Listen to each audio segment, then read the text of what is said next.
नमस्ते बच्चों।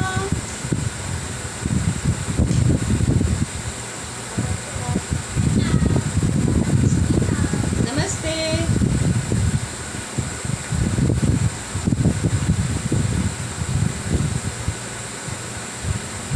पढ़ने के लिए तैयार?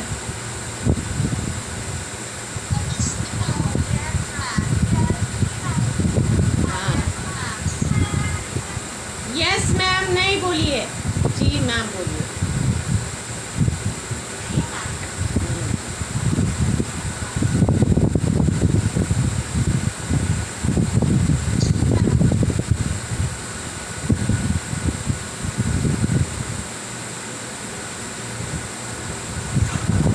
तो हम लोग अभी पाठ दोहे कर रहे थे, है ना?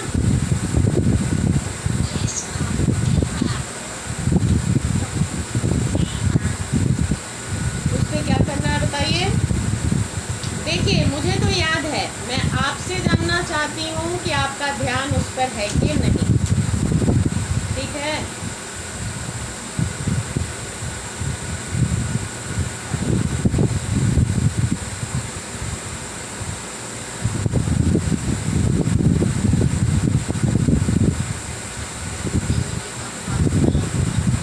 क्या करना है बोलो।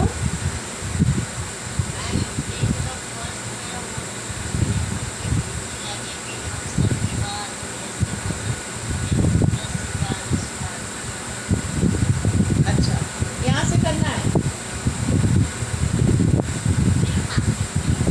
चलिए, तो ऊपर में कबीर दास और रहीम ने आपको क्या क्या सिखा दिया?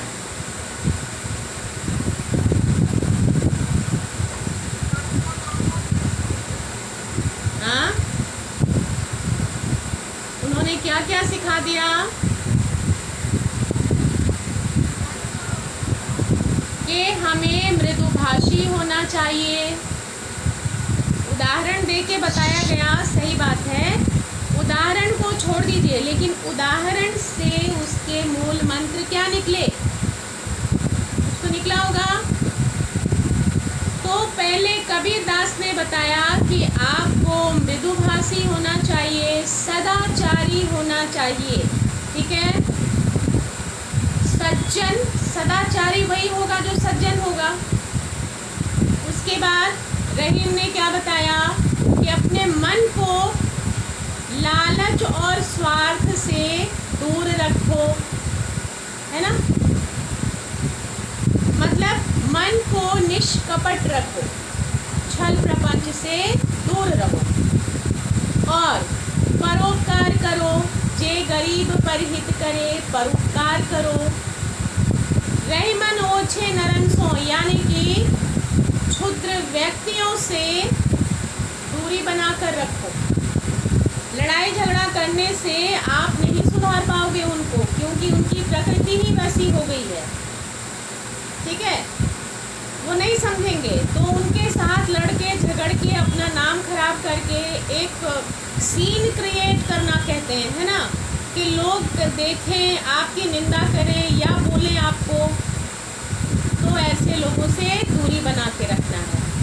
ठीक है, ये सब जीवन के लिए जरूरी है कि नहीं?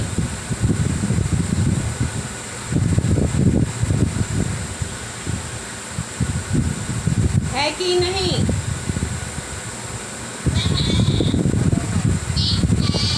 तो दोहा पढ़ने का मतलब ये नहीं हुआ कि हमको सिलेबस कंप्लीट करना है। क्या करना है? उसको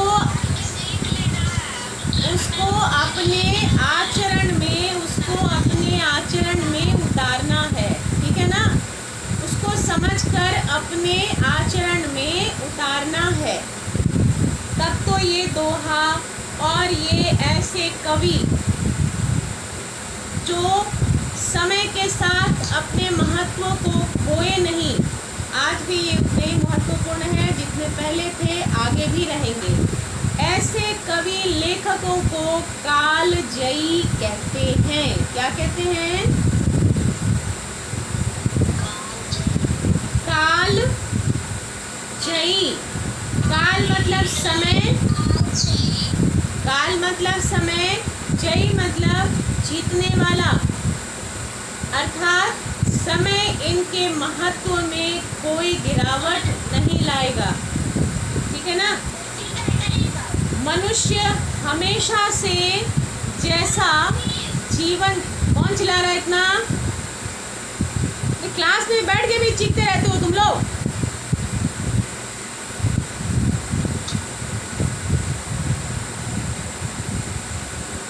ये नहीं समझते हो कि तुम्हारे घर की बातें सबको सुनाई पड़ जाती हैं? उससे हमारा क्या लेना देना है?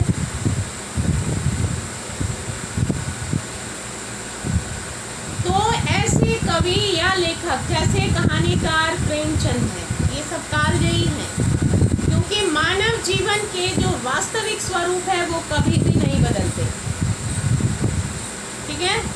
कुछ लोगों के शहर में आके बस जाने से और शहरी जीवन शैली को अपना लेने से ये मान लिया जाए कि हम उन्नति कर गए हैं, आप कदापि उन्नति नहीं करते। अभी ओलंपिक्स में जितने भी मेडल आ रहे हैं, कहाँ के लोग और कैसे घरों के लोग ला रहे हैं, देख रहे हो ना? जो जीवन का वास्तविक रूप जीते हैं। ठीक है। हम शहरों में रहने वाले तो बहुत कम।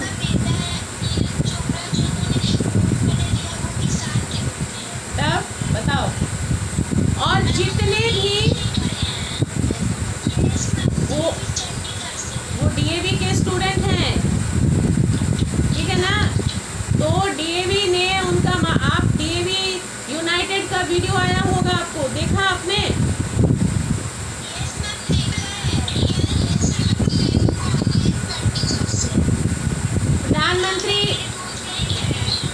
प्रधानमंत्री मोदी जी आए हैं, आपने देखा उसको?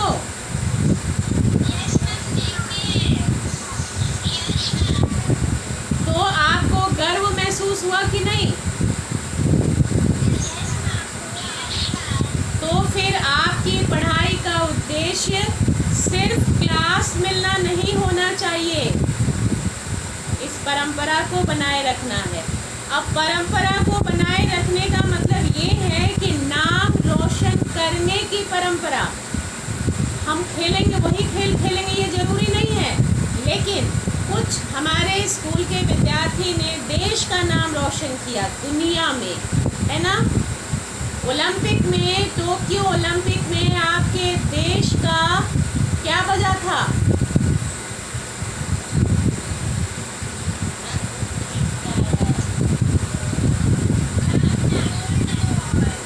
नेशनल एंथम आपका वहां बज गया, समझे?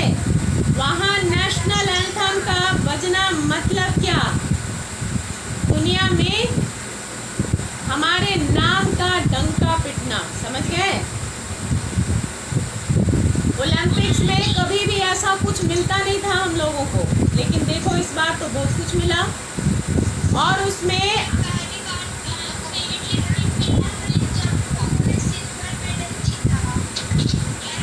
हर तरह का मेडल आया ना, हर तरह का मेडल आया ना, कम से कम तुम्हारे देश में।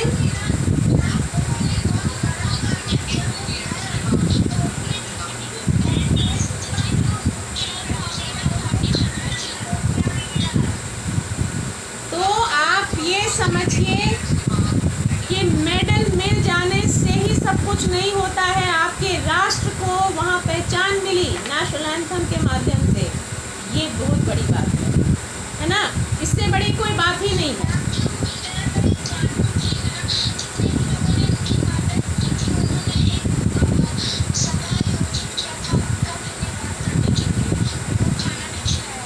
करना चाहिए, है ना? जो लोग आपके साथ काम करते हैं उनके प्रति सदैव आभार व्यक्त करना चाहिए। आपके माता पिता हैं, स्कूल है, क्या?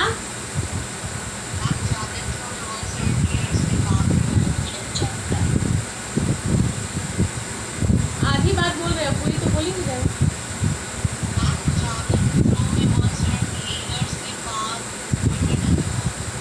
जैवलिन थ्रो, हाँ, भाला। ग्राउंड ही नहीं कहीं दिखाई देती है कि हम कुछ खेलें, ऐसा तो कुछ कर ही नहीं पाते हैं, लेकिन हम जहाँ कुछ कर सकते हैं हमको ज़रूर करना चाहिए, ठीक है ना। अब जगह की कमी हो गई, अपने छत पर तो हम कुछ कर ही नहीं सकते, खेलकूद छत पर नहीं होती, उसके लिए मैदान की ज़रूरत पड़ती है, लेकिन पढ़ाई लिखाई में, साइंस में, सोशल वर्क में तो हम नाम कर ही सकते हैं। सभी के अंदर एक जज्बा होना चाहिए कि हम ऐसा कुछ काम करें कि हमारा जीवन सफल हो जाए। बच्चों, जब तक परिवार को, समाज को, राज्य को, राष्ट्र को आपकी वजह से फ़ायदा नहीं होता है, तब आप कहेंगे कि हम बहुत बड़े आदमी हैं, तो कुछ नहीं है आप, ठीक है। अपने काम की उपयोगिता देखिए। अपने लिए तो काम करना ही है, हमारे लिए कौन क्या करेगा, अपने लिए तो करना ही है, लेकिन जब हम समाज के लिए, मानवता के लिए, राष्ट्र के लिए उपयोगी सिद्ध होते हैं, तब मेरा जीवन सफल होता है। और हर मनुष्य का लक्ष्य होना चाहिए कि उसका जीवन सफल हो, ठीक है। तो इसलिए जो दिखावे की जिंदगी होती है ना, उससे आदमी को दूर रहना चाहिए, क्योंकि वो आपको कमज़ोर कर देती है, जेब से भी और दिमाग से भी। और दुनिया में परिवर्तन लाने की शक्ति मेरे दिमाग के अंदर है, यदि हम सोच लें तो हम ऐसा कर सकते हैं कि नहीं,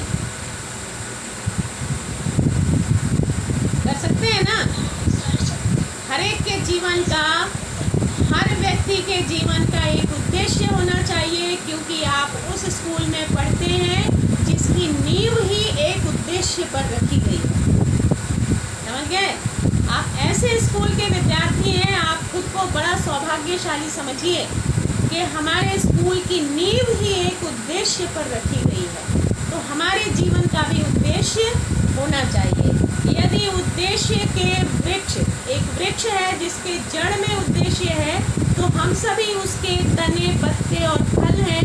हमारे जीवन का भी उद्देश्य होना ही चाहिए, ठीक है ना। केवल पढ़ना ही जीवन का मकसद नहीं होना चाहिए। तो चलिए हम आगे बढ़ते हैं, पढ़ते हैं वृंद का दोहा, ठीक है।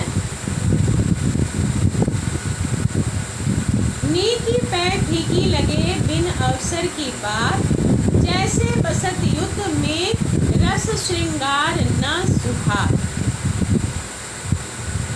नीकी मतलब अच्छा, फीकी मतलब जब आप सब्जियां खाते हो या खीर खाते हो तो ना प्रॉपर नमक और चीनी दोनों में कमी आ जाए तो वो फीका हो जाता है, होता है ना। क्या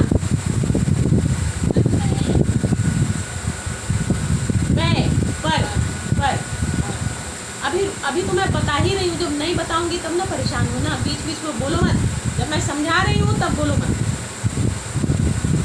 नीकी पैर फीकी लगे, अच्छी तो है पैर लेकिन पर, अच्छी तो है लेकिन फीकी लगती है, बेकार लगती है, ठीक है। बिन अवसर की बात, अवसर का क्या मतलब है, समय के अनुकूल, अवसर है समय के अनुकूल। यदि आप दीपावली में होली खेलने निकल जाएं तो कैसा रहेगा। रंग तो बड़े आपने कीमती खरीदे, बहुत अच्छे अच्छे रंग हैं आपके पास, लेकिन वो रंग फीका हो गया क्योंकि ये दिवाली है, अभी हम होली नहीं खेलते हैं। आई समझ में बात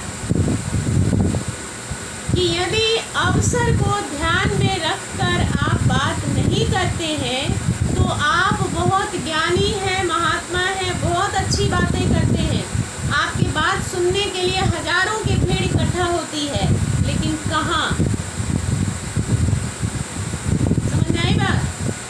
अवसर देखकर बात करेंगे तो बात का महत्व होगा, बातें सुनी मानी समझी जाएंगी, अन्यथा वो बातें बेकार है, कोई नहीं सुनेगा आपको। तो ये अच्छी तो है लेकिन फीकी हो गई, रंग इसका फीका हो गया। उदाहरण दिया है, जैसे बसत युद्ध में, युद्ध भूमि में जहाँ बसत चल रहा है, बस रहा है, युद्ध का वास है जहाँ पर, जैसे बसत युद्ध में जहाँ पर युद्ध हो रहा है। रस श्रृंगार न सुहाग, श्रृंगार रस होता है, ठीक है। रस 9 प्रकार के होते हैं, उसमें से एक है श्रृंगार। अब इस श्रृंगार जहाँ खून की होली हो रही है, वहाँ यदि कोई एक रोमांटिक गाना गाना शुरू कर दे, आपकी भाषा में समझने के लिए इसको रोमांटिक गाना कहेंगे, ठीक है, समझने के लिए। कि आप पहाड़ पर घूमने चले गए हो, वहाँ आप ऐसा कोई बढ़िया सीन वाला गाना गाते हो, घूमते हो, ठीक है, वैसा। तो जहाँ पर युद्ध चल रहा है, मार काट हो रहा है, खून की नदियाँ बह रही हैं, वहाँ पर यदि कोई रोमांटिक गाना गाने लग जाए खड़ा होकर, तो कैसा रहेगा? अच्छा रहेगा? नहीं रहेगा, है ना। तो इस दोहा के माध्यम से कवि ने ये भी आपको सिखाने की कोशिश की है कि अव्वल तो ज़्यादा मुंह खोलना नहीं चाहिए, ये मैं कह रही हूँ। अव्वल तो आदमी को ज़्यादा बोलना नहीं चाहिए, बहुत कम बोलना चाहिए, लेकिन आप बोलिए तो भी अवसर देखकर बोलिए, ठीक है। मान लीजिए कि आप क्या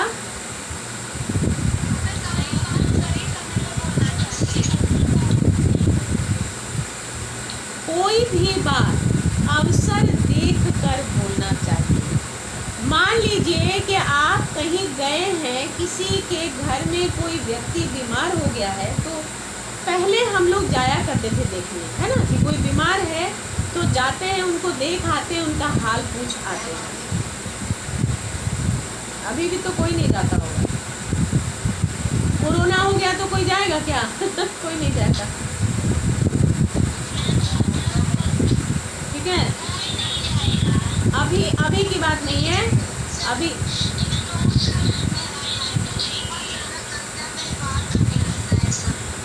वही तो कह रहे हैं कि अभी के बीमार व्यक्ति का हालचाल फोन पर पूछना है, जाना नहीं है।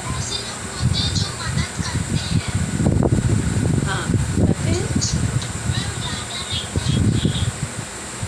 कोई देखो, दुनिया में वो सारे गुण हैं जिससे दुनिया चलती है, लेकिन उसकी कमी हो गई, ठीक है ना।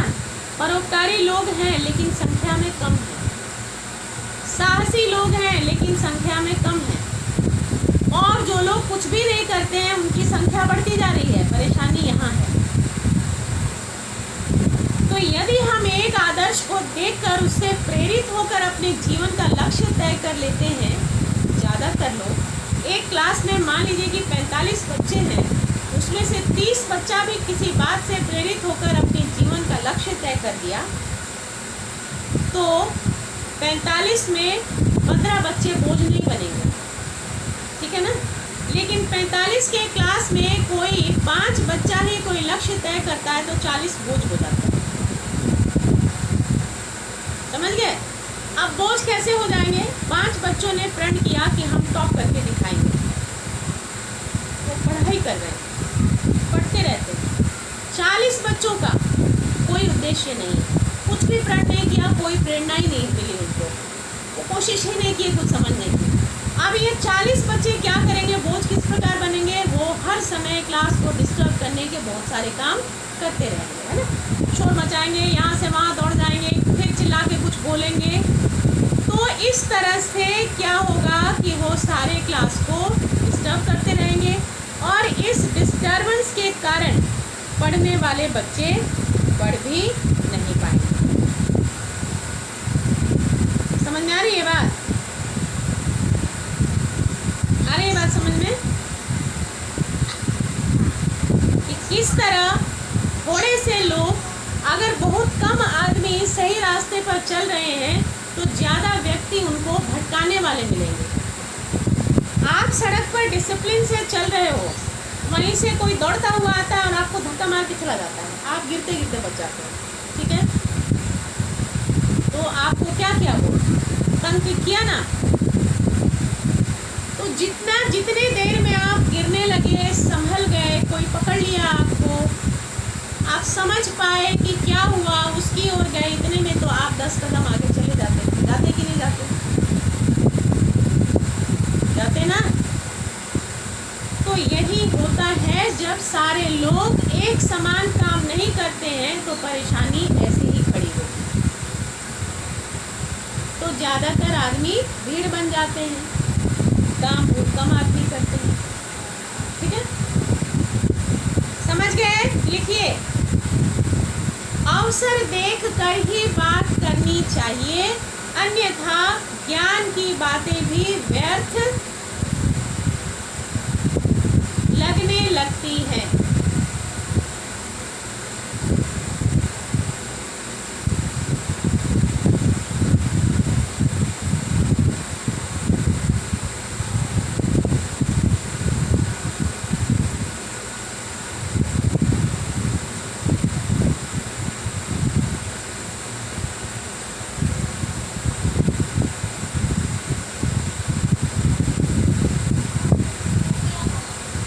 सबने लिखा?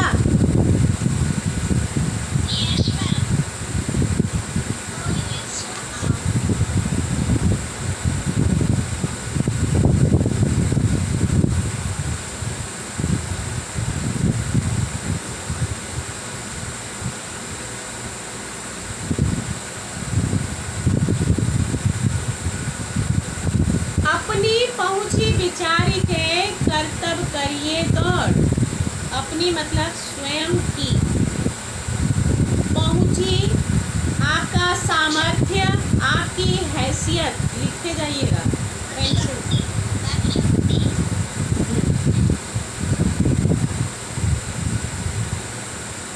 सामर्थ्य, शक्ति, हैसियत, पहुंची, विचारी, समझ के, विचार करके, विचार करके,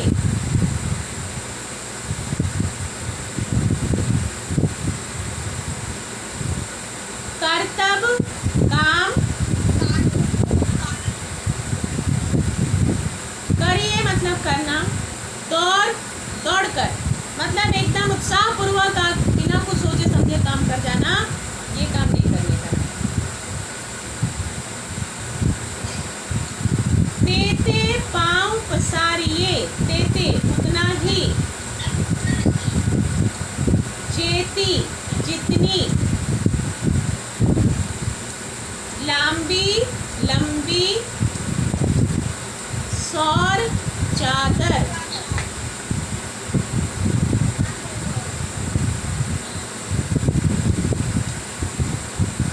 शब्दों को और अर्थों को एक बार पढ़िए तो ध्यान से।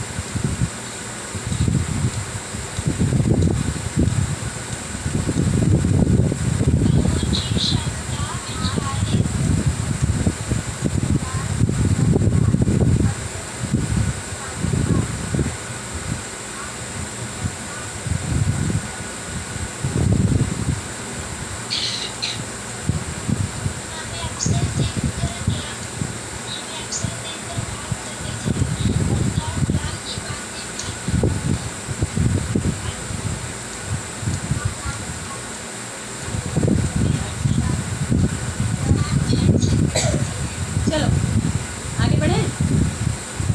अपनी पहुंची विचारी के कर्तव्य करिए दौड़। कवि कहते हैं कि आप अपनी शक्ति पहले जांच लीजिए, विचार कर लीजिए, तब कर्तव्य काम करने के लिए कदम बढ़ाइए। कवि कहते हैं कि अपनी सामर्थ्य शक्ति पहचान लीजिए, तब काम करने के लिए कदम बढ़ाइए। तेते पाँव पसारिए, जेती लांबी सौर। उतना ही, ये उदाहरण दे रहे हैं कि उतना ही पैर फैलाइए, पसारिए, जितनी लंबी आपकी चादर है। आप चित्र में देख रहे हो, 2 पैर आधा ही ढका हुआ है,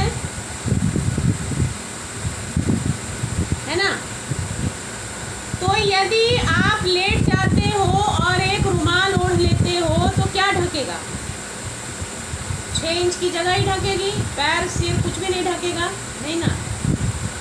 तो कवि आपको ये समझाने की कोशिश कर रहे हैं, सीख दे रहे हैं कि आप वही काम कीजिए जो करने के लायक हैं।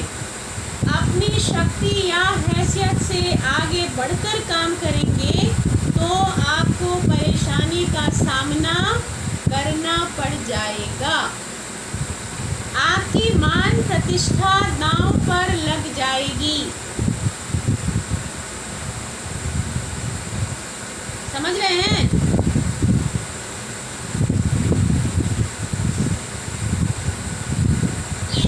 अब एक साधारण उदाहरण आप अपनी तरफ से बताइए कि क्या हो सकता है ऐसा।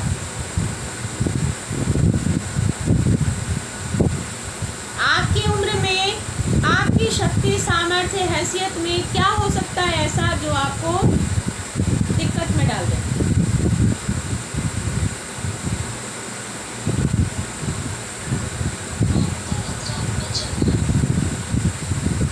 गलत राह पे चलना क्या हुआ? ये क्या हुआ? नहीं, सब गलत है।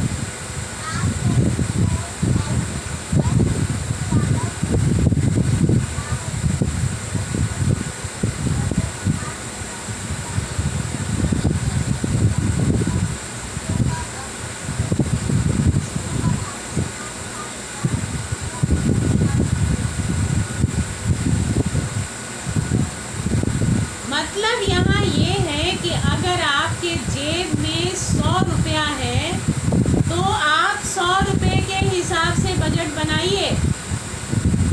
अपने मित्रों के साथ 100 रुपये के अंदर ही पार्टी करने की सोचिए। 500 की पार्टी कर लेंगे तो आपके जेब पर उधार हो जाएगा और बाकी के 400 रुपया कहाँ से आएगा? तो ये 100 रुपया जो है आपकी चादर है और आपका जो पार्टी का मेन्यू है 500 वाला, वो क्या है? चादर से बाहर हो गया ना। तो आप परेशानी में पड़ गए। इसलिए कभी भी बढ़ चढ़कर बोला मत कीजिए। किसी की कोई बात सुनकर झट से हाँ हम कर लेंगे मत कीजिए। सोच विचार कर बोलिए और सोच विचार कर ही कदम उठाइए। ठीक है? बात समझे?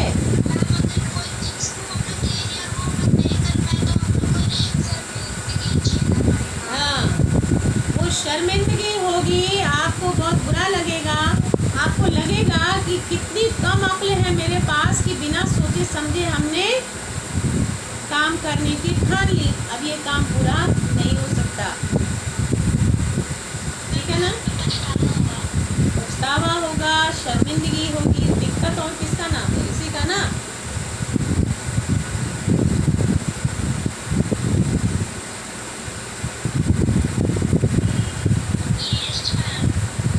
तो ऐसा दिक्कत में पड़ना चाहेंगे क्या? फिर कवि ने आपको क्या समझाने की कोशिश की है कि व्यावहारिक जीवन में यदि आप अपने पैर को नियंत्रण में रखना सीख जाते हैं तो परेशानी में कभी नहीं पड़ेंगे। लेकिन आज का ज़माना क्रेडिट कार्ड का ज़माना है। जानते हो क्रेडिट कार्ड के बारे में कुछ? क्या जानते हो बच्चों? बहुत अच्छी बात है, आप जानते हो क्रेडिट।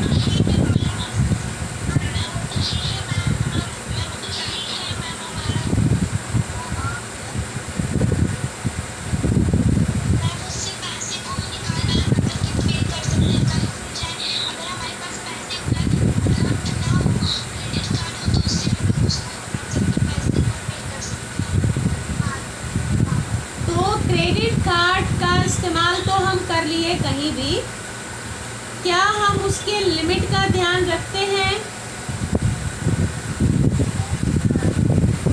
कहीं भी इस्तेमाल कर लिए, लेकिन उसके लिमिट का भी तो ध्यान रखना है ना।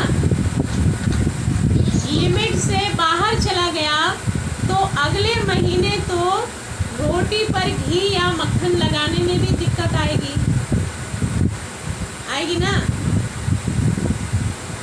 लेकिन अभी क्रेडिट कार्ड का इस्तेमाल ऐसे ही बहुत धड़ल्ले से होता है, बिना सोचे समझे आदमी खरीदारी कर लेता है, पैसा तो आपको देना ही पड़ेगा, है ना। तो यहाँ वही समझाने की कोशिश की जा रही है, दुनिया तरक्की के रास्ते पर है, आपको बहुत सारे रास्ते दिए गए हैं, लेकिन तभी भी आपको अपनी हैसियत विचार करके ही काम करना है। हाथ में क्रेडिट कार्ड आ गया तो सब कुछ भूल जाएं, ऐसा नहीं करना है, ठीक है। अर्थ लिख लीजिए जल्दी से।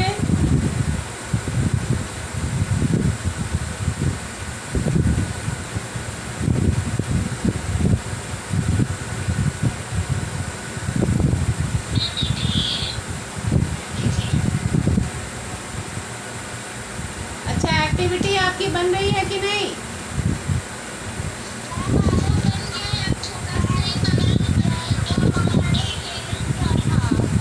देखो बच्चों, आप कोई भी रचनात्मक कार्य कर रहे हो, इससे संबंध, जैसे यहाँ दोहा ही पढ़ रहे हो या कोई कविता पढ़ोगे, उससे संबंधित बनाओगे, उस भाव से, उस विषय से। आप जैसा भी सीन लाते हो बहुत अच्छा करते हो, लेकिन उसमें आपको दिखना चाहिए, है ना।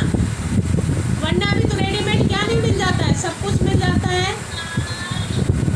आपकी उपस्थिति और आपके द्वारा किया गया काम भी दिखना चाहिए, है ना। और बच्चों ध्यान रहे कि आप ड्रेस अच्छा पहने, ठीक है। वो घरेलू ड्रेस में ना बनाए, कोई भी ड्रेस तरीके का पहने। स्कूल ड्रेस की बात मैं कहाँ कर रही हूँ, स्कूल ड्रेस की बात मैं नहीं कर रही, लेकिन मैं, आप जो घरेलू ड्रेस, हाफ पैंट और क्या क्या पहन लेते हो, अच्छा नहीं लगता है देखने में, तो मैं ड्रेस के नंबर काट लूँगी, ये बता देती हूँ। प्रॉपर होना चाहिए, जिस ड्रेस में आदमी सभ्य लगे, सुसज्जित लगे, देखने वाले का ध्यान ड्रेस पर ना जाए, तो मन में ये ना सोचे कि इसको दिमाग नहीं है, कैसा कपड़ा पहन लिया, काम बहुत अच्छा है, लेकिन कैसा कपड़ा पहन लिया, तो आपके काम पर कोई ध्यान नहीं देगा, ये काम नहीं करना, ठीक है ना। मतलब सभ्य सोबर कपड़े पहनिए। आप वीडियो बना रहे हो, क्लास में भेज रहे हो, आपको हाफ पैंट पहन के आने के लिए स्कूल में परमिशन है? गंजी और हाफ पैंट पहन के चले आए, नहीं ना है। तो घर में भी आदमी को वैसे नहीं रहना चाहिए, घर में भी आदमी को प्रेजेंटेबल रहना चाहिए, सोबर कपड़े पहनना चाहिए। मत पहनो महंगे कपड़े, मैं नहीं कहती आप महंगे कपड़े पहनिए, नहीं पहनो, लेकिन कपड़ा ऐसा हो जो आपके व्यक्तित्व को निखारता हो, संवारता हो, फैशनेबल बनाता हो, ये मैं नहीं कह रही। और बच्चों में फैशन होना भी नहीं चाहिए। चलिए समझ गए, लिख लिए, आगे बढ़े। कारज धीरे होतु है, काहे होत अधीर। कारज काम धीरे, समय से, होतु होता है, काहे क्यों, होत होते हो, अधीर व्याकुल।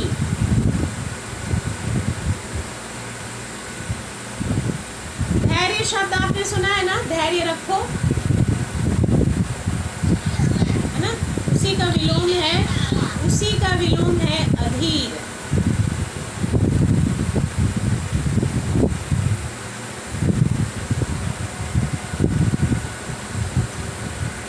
समय बाय के अनुसार, समय बाय अनुसार।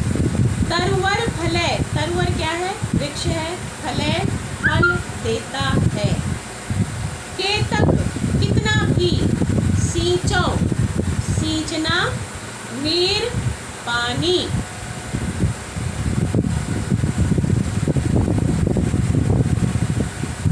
कारज धीरे होतु है, काहे होत अधीर।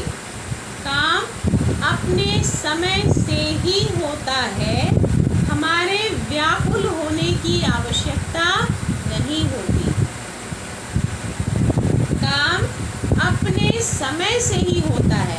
मान लीजिए कि आप दूध गर्म करने के लिए गैस पर चढ़ा देते हो, तो आपके सोचते के साथ गर्म नहीं हो जाता, गैस ऑन करते के साथ गर्म नहीं हो जाता।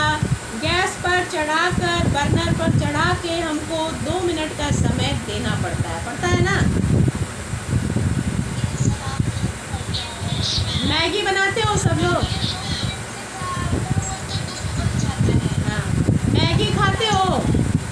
कितने बच्चे मैगी खाते हैं?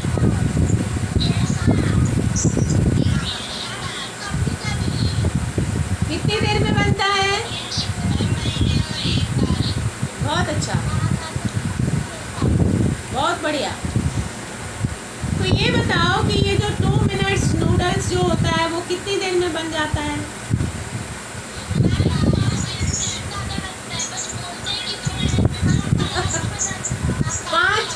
5 मिनट कम से कम लगता है ना? 5 मिनट कम से कम लगता ही है। तब ये बताओ कि बहुत,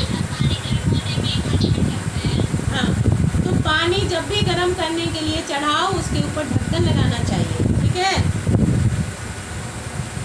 और जब भी कोई कोई भी लिक्विड को गर्म करने के लिए जब आप चढ़ाते हो ना, तो चढ़ाने के 2 मिनट के बाद, 1 मिनट के बाद आप उसको चम्मच से ऐसे घुमाओ, साफ चम्मच से ऐसे घुमाओगे ना, तो हीट जो है वो चारों तरफ फैल जाता है, जल्दी गर्म हो जाता है। तो आप 2 मिनट नूडल आप सुनते हो 5 मिनट में बनता है। मेरा भी यही अनुभव है कि 2 मिनट में नहीं बनता है, लेकिन कहा गया 2 मिनट, तो 5 मिनट का समय लगा ना, बहुत कम लगा, तो 5 मिनट लगा, लेकिन लगा कि नहीं। लेकिन आप मैगी का पैकेट देखते के साथ आपका मन हो कि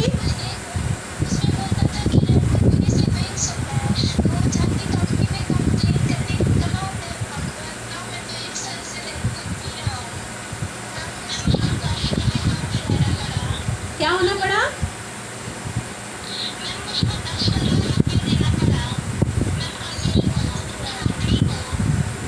तो कंपनी एक्सप्लेन,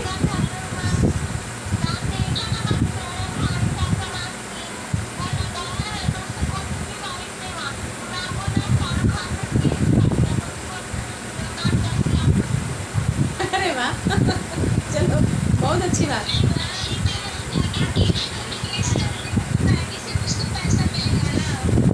अच्छा ये बताओ कि मैं कहूँगी कि बच्चों तुम पढ़ाई करोगे तो तुमको पंख मिल जाएगा, हम आदमी हैं, हमको पंख नहीं निकलेगा, तो क्या मेरे ऊपर भी केस कर दोगे?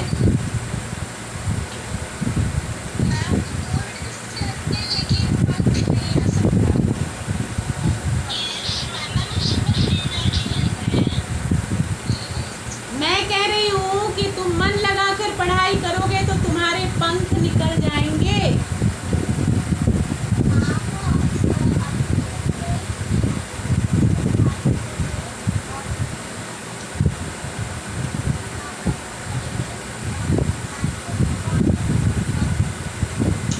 यस, तो तात्पर्य ये होता है, ये कौन कहेगा कि तुमको पंख निकल जाएगा? कंपनी एक्सप्लेन नहीं कर पाई कि पंख कैसे निकलेगा,